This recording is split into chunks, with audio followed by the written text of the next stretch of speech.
दिशा रे बुढ़ापा। सही ने था, बोला सहेज के मन है था। गांव के बाहिर में दरिया है। अच्छा।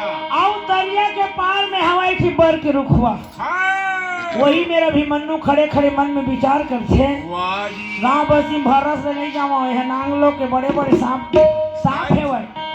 भैया सोची हाँ और कोनो में रेंगू रात निकाल के हाँ। मोला चाप दी मोला डस दी। वाह वाह। देखले का करिस वो बर के रुखवा में चल गए।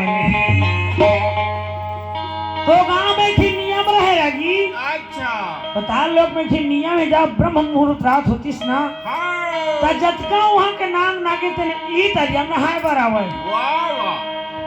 जब ब्रह्म मुहूर्त रात होइस ना अच्छा। जतका नांग नागी है तेना वो तरिया में स्नान करे बरात आवत। नहा नहा के आगे घर यो डहर गा।